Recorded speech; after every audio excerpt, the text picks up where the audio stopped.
Tere tulemast kuulama Teadlikuma ema podcasti. Täna meil on väga-väga huvitav teema. Täna me räägime konfliktidest. Kui sa tunned, et sooviksid emaduse kohta rohkem kuulda, siis ma arvan, et sa oled täiesti õiges kohas, sellepärast et emadus on olnud 20 aastat minu elus ja ma olen paberitega keemiamagister. Ma olen teinud teadust, ma olen välja töötanud süsinik nanotorudel põhinevaid andureid. Ja ma lõpetasin teaduse tegemise nii-öelda klassikalises mõttes ja hakkasin teadust tegema oma enda isiklikus kodus. Ja hakkasin uurima emadust. Nii et see podcast siin on täis minu avastusi, on täis aha-momente, on täis inspiratsiooni ja võib-olla kõige rohkem ka äratundmist. Mida ma pean emaduses väga oluliseks on definitsioone. Teadus on meile õpetanud seda, kui me saame asjadest samamoodi aru, siis on tegelikult elu väga-väga palju lihtsam. Aga meie lapsepõlve kodud on nii erinevad, et näiteks ütleme, võtame see sõna aeg näiteks või kohe, võtame sõna kohe. Kohe minu jaoks tähendab, et ma tõusen püsti, teen selle kohe ära. Kohe sinu jaoks võib-olla tähendab, et sa teed selle 3 päeva jooksul. Kohe võib-olla tähendab, et sa ei tee seda mitte kunagi. Ja just sellepärast on definitsioonid üliolulised. Nii et tere tulemast kuulama Teadlikuma ema podcasti. Jagan sinuga siis definitsioone, kogemuslugusid, inspiratsiooni ja teadlikkusel põhinevaid vaateid. Mina olen Gert-Triin Petrov, Teadlikuma ema brändi looja, tarkmina.ee lehe looja, õpetaja ja mentor. Konfliktid ei ole olemas mitte ühtegi kodu, kus ei oleks konflikte. Kui keegi ütleb, et nende kodus ei ole konflikte, siis see keegi valetab. Konfliktid on olemas igas kodus ja see ei ole üldsegi katastroof. Konflikt minu jaoks tähendab seda, et me oleme sinuga jõudnud kohta, kus on vaja luua muutus. Konflikt minu jaoks tähendab seda, et me oleme jõudnud kohta, kus on vaja luua muutus. Ei midagi rohkemat ega vähemalt, see on arenemise koht. Ja mida arenemise võimelisem on inimene, seda vähem ta konfliktidesse kehvasti suhtub. Ma tean inimesi, kelle jaoks konfliktid on maailma lõpp. Kui konflikt ilmneb, siis nad satuvad depressiooni ja kriisi ja võivad selles istuda kuude kaupa. Mina ei ole selline inimene. Mulle meeldib, kui konfliktid tekivad ja need lahendatakse adekvaatselt ära. Mul ei ole konfliktide vastu mitte midagi, sest et juba väga väiksena ma sain aru, et konfliktid on elu osa. Konfliktid on arenemise kohad, konfliktid on õppimise kohad ja konfliktis ei ole mitte midagi halba. Halvaks teeb konflikti see, kui me ei ole näinud mitte kunagi võib-olla ühtegi tervislikku konflikti lahendust. Võib-olla oled sa alati igas konfliktis kaotaja. Kaotajaga tähendab seda, et sa lähed allakäigutrepist muka alla, kuni sa jõuad lõpuks väga madala enesehinnanguni ja valuni. Kuni sa jõuad lõpuks aru saamiseni, et sina oledki halb, sina oledki paha. Ja ma ütlen teile täiesti ausalt. Kuni selle hetkeni, mil ma hakkasin uurima, mis asi on konflikt, sest ka meie kodus olid konfliktid. Kuni selle hetkeni, mil ma hakkasin välja töötama konfliktide lahendamise meetodit, ma polnud mitte kunagi näinud tervislikku konflikti lahendust. Ma olin näinud karjumist, ma olin näinud vaikimist, ma olin näinud sõnade alla neelamist, ma olin näinud kõike muud, aga ma ei olnud näinud tervislikku konflikti lahendust. Ja ma ei saanudki ju seda osata. Ja kui sa nüüd väga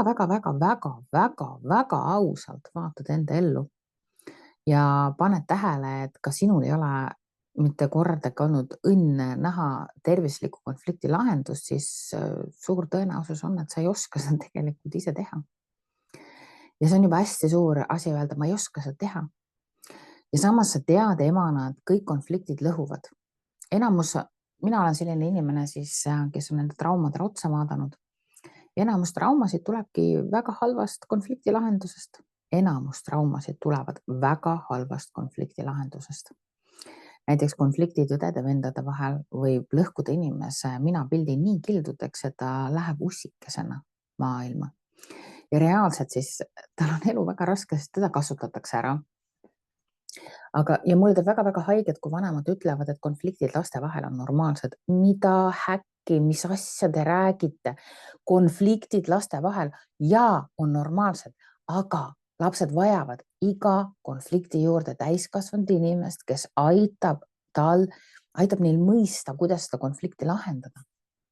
Olen näinud lapsevanemaid, kes ütlevad, et kaklemine käib elu juurde. Olen näinud lapsevanemaid, kes ütlevad, et las lapsed ise lahendavad enda konfliktid, siis tugevam võidab. Ma tahan väga, kallis kuulaja, et sa mõtleksid korraks, et äkki teeks ja nulltolerantsi, et konfliktid on okei, aga lapsed vajavad vahendeid. Mis sa arvad? Sest et kui me laseme lastel nagu kutsikatel omavahel kakelda ja kraagelda, siis üks võidab, teine kaotab. Ja see, kes kaotab, tema elu ei saa ilus olema. Võin teile öelda. Ma olen ennast nii palju lasknud ära kasutada, et see on lihtsalt kohutav. Ma olen ennast nii palju lasknud ära kasutada, et ma ei hakka ütlema, et mul on häbi, mul oli häbi üks hetk, kuni ma sain aru, et mitte see, keda ära kasutatakse, ei pea tundma häbi, vaid see, kes ära kasutab, peaks tundma häbi. See aitas mind nagu sellest lõksust välja, et ma üldse sain edasi astuda.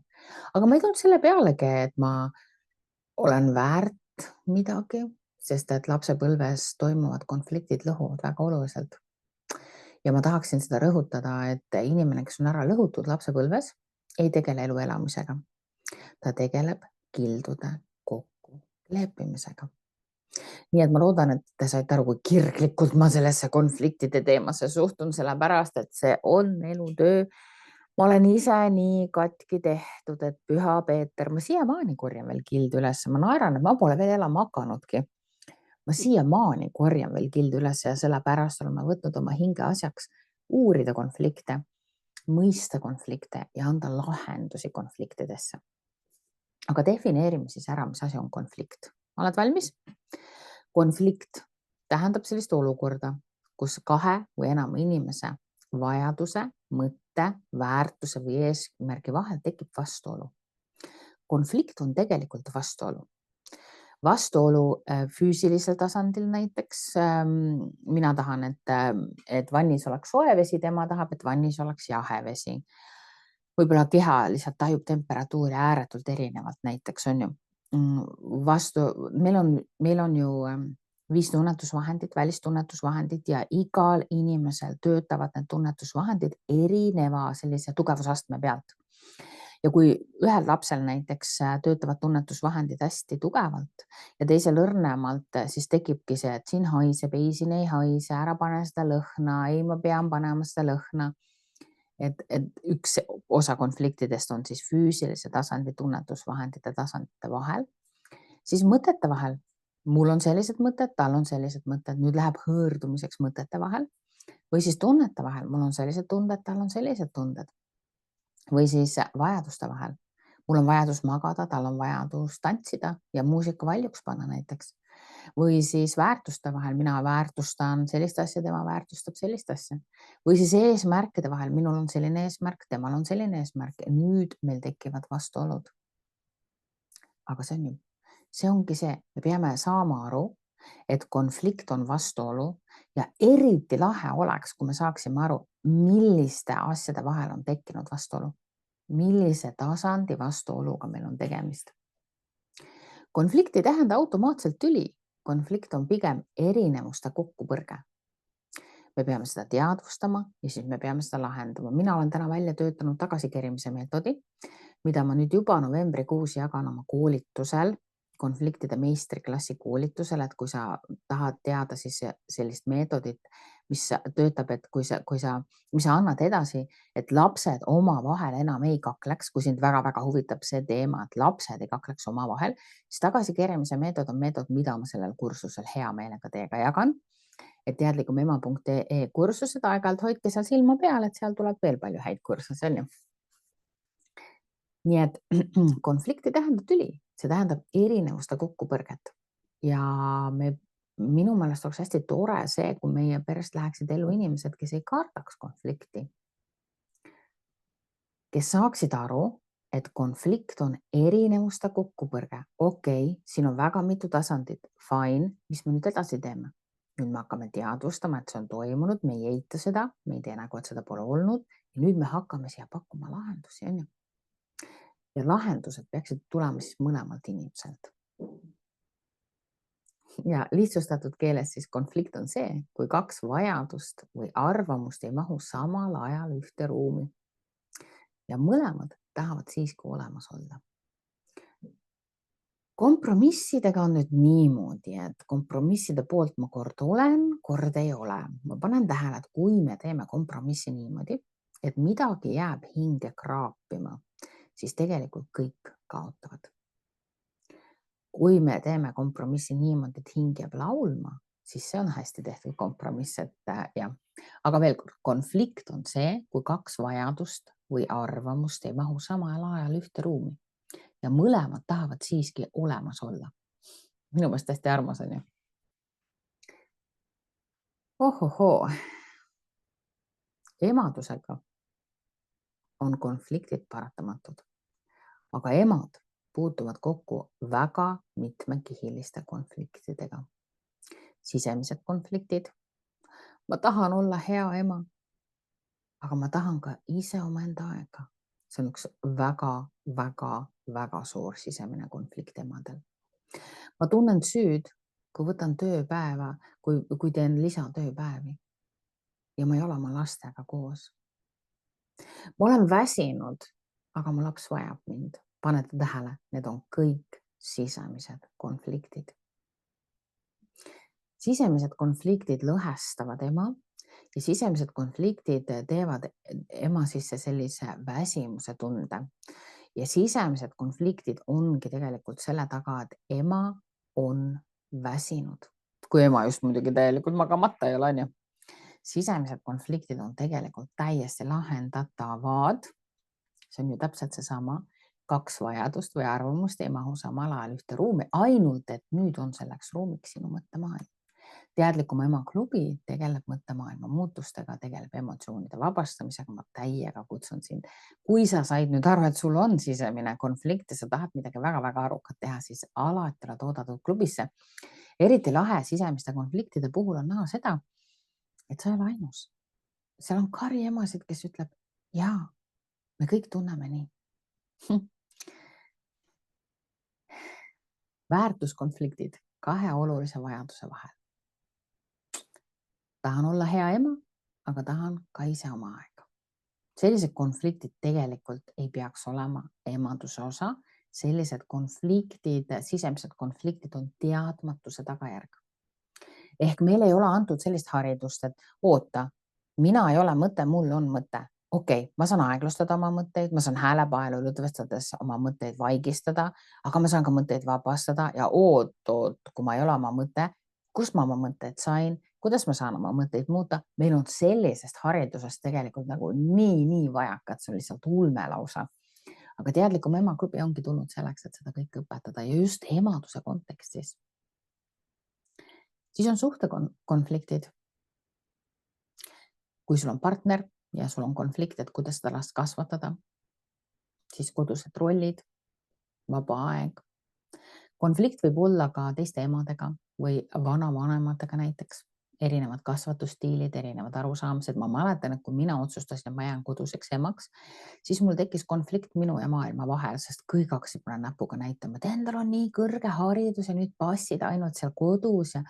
Ja siis, kui ma otsustasin, et võtan lapsed koduõppele, siis oli teine konflikt. See konflikt tekkis siis minu sünnipere ja minu vahel ning ühiskonna ja minu vahel, et inimesed olid täielikult oma arvamusega, nad ei mahtunud minuga samasse ruumi enam ära. Et erinev koolitusstiil, kasvatusstiil ja tegelikult see tegi mulle haiget, see tegi mulle väga haiget, see lõhestas mind väga pikaks ajaks, sest siis mul ei olnud neid tehnikaid, mida ma täna inimestele jagan ja see oli valus. See konflikt, kui sul tekib konflikt siis ühiskonna või oma pereliikmetega, mis on nagu selliste kasvatusstiilide ja selline erinevustel põhinev, siis see võib lõhestada, see tekitab nii palju kahtlusi ja kõhklusi, ta võtab ära sära ja rõõmu sellest emadusest. Siis võib olla ka konflikt sotsiaalmeedias. Miks tema saab, aga mina ei saa? See pidev võrdlemine enda ja teistega selle kohta, kusjuures ma teen kohe varsti uue episoodi, et räägime selle teemal natukene lähemalt, on ju. Siis on veel ühiskondliku surve tagajärjel tekivad konfliktid, et sa pead olema täiesti ideaalne ema, sa pead olema ema, sa pead teenima raha, sa pead olema seksikas, sa pead olema ilus, sa pead olema sale. Ja siis on veel konfliktid aja, raha ja energiaga, on ju. Kuidas seda kõike muuta? Nagu te näete, üks ema kogeb tegelikult massiliselt konflikte. Nii et konfliktide lahendamise meistriklass võiks päris abiks olla, kui me saame kas või ühe sordi konfliktesid laua pealt maha, nagu lastevahelised suhted, et meil kodus oleks lastevahelised suhted head või näiteks oskaksime suhelda oma elukaaslasega. Konflikt on tegelikult loomulik osa arengust ja see ei ole kunagi märk läbikukkumisest. Ma tean inimest, kes võtab iga konflikti nii isiklikult, et temaga ei olegi võimalik konflikti minna. Ja kuna temaga ei ole võimalik konflikti minna, ei ole temaga võimalik suhelda. Ja tema ütlebki, et konflikt on märk läbikukkumisest ja iga kord, kui konflikt ilmneb, on tema läbi kukkunud ja selle tõttu ei saagi selle inimesega konfliktidest üldse rääkida. Aga kui konflikt on loomulik osa arengust, siis jääb juba suhtes areng ära. Võta nüüd väikene hetk ja vaata hästi rahulikult, et kas sina saad oma konfliktidest näiteks rääkida elukaaslasega. Kas te mõlemad näete, et konflikt on loomulik osa arengust või on see märk läbikukkumisest? Kui te nüüd näete, et konflikt on märk läbikukkumisest, siis on teiega väga-väga raske konfliktidest üldse rääkida, mis tähendab seda, et igasugune areng on piiratud. Proovi minuga koos täna luua selline mentaliteedi muutus, et konflikt on loomulik osa arengust, sest ta on loomulik osa arengust. Ja tegelikult konstruktiivne konflikt, kus arutatakse ausalt, kus ei süüdistata ja kus tulevad lahendused, kujutage ette, see tugevdab suhteid ja eneseteadlikkust. Ja seda kinnitab ka teadus, siin on üks vahva uuring, Journal of Family Communication 2021. Ma kogu aeg ise mõtlesin, kas mul on midagi viga, et mulle meeldivad konfliktid, kas mul on midagi viga, et ma otsin konflikte, sest konflikt on lahendus. Ma mitte ei otsi, vabandust, see oli valesti väljendatud, vaid et kui areng jääb seisma, siis ma vaatan, kus kohast võiks olla arendav konflikt, mitte ma ei nori tüli ega midagi, vaid lihtsalt vaatan, et mis siin toimub, on ju. No näiteks oma teismelisega, kui sa korraks lähed oma teismelisega konflikti, aga te teete seda arukalt, õigete tehnikatega, siis te väljute sealt alati sõprussuhetes, tugevamates suhetes. Sest see teismeline, keda me näiteks laseme lihtsalt ära triivida orbiidilt, ta kogeb rohkem üksindust kui kunagi varem. Aga väike konflikt, mis on väga hästi lahendatud, on suhetele palju-palju parem kui see, et me laseme teisele ära triivida. Nii et konfliktid tegelikult tugevdavad suhteid ja ma olen seda just lastega märganud, et kui ma olen läinud nendega konflikte lahendama ja kui see on toimunud väga-väga hästi ja laps tunneb ennast, et ta on hoitud, ta on mõistetud, temaga on arvestatud, tal on turvaline, ta on saanud ennast välja panna, siis see on meid väga lähendanud. See on uskumatu, kui lahe see on. Nii et kutsun ikka teid kursusele. Kui sa nüüd kuulad seda podcasti hiljem ja kursus on ära toimunud, siis tead sa seda osta alati järelkuulamise, on ju. Nii. Ja kui emadel on siis sisemised konfliktid, siis selle kohta öeldakse, et emadel on liiga palju erinevaid rolle ja rollide mitmekesisuse tõttu tekivad need sisemised konfliktid. Siin saab hästi-hästi palju ära teha. Kui aga konflikt jääb lahendamata ja me seda ära rääkida ka ei saa, siis tekib krooniline stress ja läbipõlemine.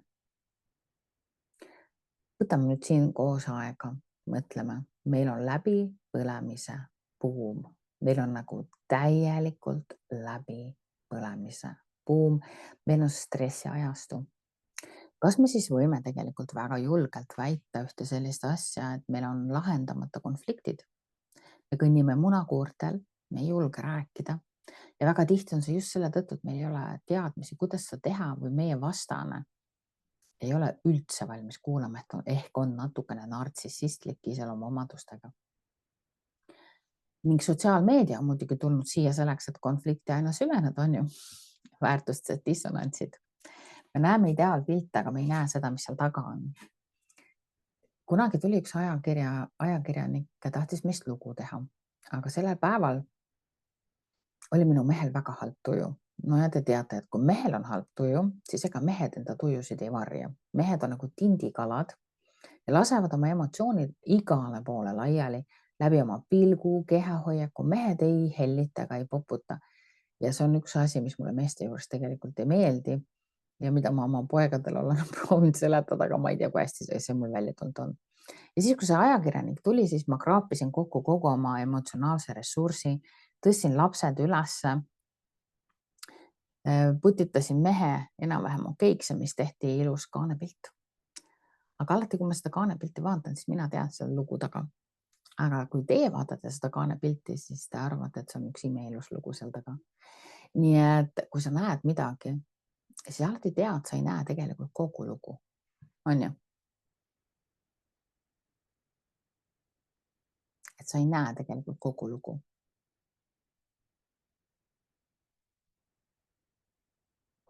Ja konfliktid siis ei kahjusta suhteid. Palun teadke seda, kui need on õieti lahendatud. Sõna turvalisus. Väga tihti ka täiskasvanud inimesed kardavad seda, et ta jätab mind maha, ta läheb ära ja just seda, et midagi laguneb ära. Minu jaoks ma ise pidin tegema enda sees sellise hästi tugeva sisemise muutuse, mis oli niivõrd raske teha, aga väga-väga vajalik oligi just see, et ma panen selle hirmu laua pealt maha, et keegi jätab mind maha. Hüljatuse hirm on inimestel üks suurimaid hirm üldse. Ja okei, ma lähen konflikti sisse, aga ma lähen sinna baasteadmistega. Esiteks, ma ei taha halba, ma tahan lahendust. Teiseks, ma ei lähe võitma, ma lähen otsima lahendust. Kolmandaks, ma hoolin oma vastasest, ma ei purusta teda, ma lähen otsima lahendust. Neljandaks, sellele ei järgne lahkuminek, sellepärast, et sellele järgneb lahendus. Mitte ühegi konfliktiga tegelikult me ei tohi hirmutada seda, et ma nüüd lähen ära. See ei ole okei, on ju? Nii et kõigepealt tuleb konflikt nimetada, otsida konflikti siis see alus, kus koha pealt see konflikt on üldse tekkinud. Siis tuleb aru saada, et meil on lahendust nüüd vaja. Meil ei ole vaja lammutada, lõhkuda, lahutada. Meil on vaja lahendust. Me kõik saame sellest olukorrast õppida, on ju. Aga me ei tohi, kuidas ma siis ütlen, teist ära peetida selle tagajärjel. Ja sellepärast on vahepeal hea kasutada terapeute, mentoreid, psühholooge selleks, et keegi, kes nagu vahendaks ja võtaks selle tule maha nii-öelda. Ja enda vajadustest tuleb endale, kõigepealt ise endale luua väga selge teadmine, mis on minu vajadused. Uni, söök, jook, no need on kindlasti, on ju, puhkus. Mis on veel minu vajadused? Ja endal tuleb lubada tunda emotsioone. Sest emotsioonid on signaalid ja ma õpetan ka emotsioonide vabastamist, aga no. Ma ei õpeta emotsioonide vabastamist niimoodi, nagu arvatakse, vaid pigem niimoodi, et no näiteks, kui sa oled saanud koeralt hammustada, mustalt koeralt ja nüüd sa kardad kõiki maailma musti koeri, on ju. Veel enam sa kardad kõiki koeri, on ju. Siis ma aitan lihtsalt emotsiooni vabastada selle koha pealt, et need koerad muutuks sinu jaoks neutraalseks, sest seda koera konkreetselt enam kunagi sinu orbiidil ei tule. Ehk lihtsalt sellised väikesed vead, nii-öelda programmi vead, need saab ära vabastada, aga muidu on emotsioon alati signaal. Ja emotsiooni tuleb õppida tundma. Emotsiooni tuleb õppida kuulama. Emotsiooni tuleb õppida kasutama. Vabastamine on ainult üks osa sellest, kui me lihtsalt vigu korrigeerime, ongi kõik. Emadus on nagu tants kahe vastandi vahel. Armastus ja väsimus, rahu ja ärevus, hool ja enesevajadus. Elu ongi vastandite tants. Meie maailm on üles ehitatud pluss ja miinusel. Ja tervis tuleb tasakaalust. Konflikt ei tähenda, et sa oled halb ema. See tähendab, et sa oled inimene, kellel on süda, vajadused ja piirid. Issand, kui pikka aega ma mõtlesin, et piirid on nonsense. Kui pikka aega ma mõtlesin, et piirid on nonsense. kuni ma lõpuks sain aru, et mul ei ole endal mitte ühtegi piiri. Te võite must üle kõndida. Te võite muga kõike teha. Te võite minust kõike tahta, kõike nõuda. Ma avastasin, et ma olen elanud sellist vaimse ja füüsilise vägivalla elu, mis ei teadnud, et piirid on normaalsed. Saate te aru, jah?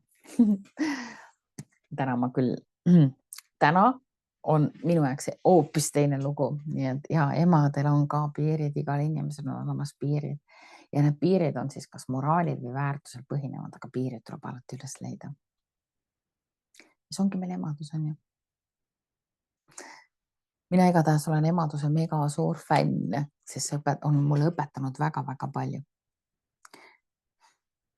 Kui sind siis hakkasid huvitama, mis tehnikatest ma siin räägin, on ju, siis mine teadlikumema.ee, võta mentorlus ja sealt sa saad kuulata 45 minutit täiesti tasuta ühte videot, kus on sellised baashead teadmised olemas. See podcast siin oli sinu esimene samm, see video on sinu teine samm ja siis äkki kohtume isegi sinuga kunagi teadlikum ema klubis, mis sa arvad? Või äkki kursusel. Vaata, hoia silma peal, äkki mõni kursus sind kõnetab. Ja kui mitte keegi veel pole sulle täna öelnud, et sa oled imeline, siis ma ütlen sulle. Sa oled imeline, ma võtan sinu eest mütsi maha, et sa tahtsid üldse teada, mis asjad on konfliktid. Ja ma soovin sulle südamerahu sinu emaduse teel. See on sinu emadus. Ja ma soovin kogu südamest, et see oleks selline emadus elu, mida armastad. Aitäh kuulamast ja kohtume järgmises episoodis.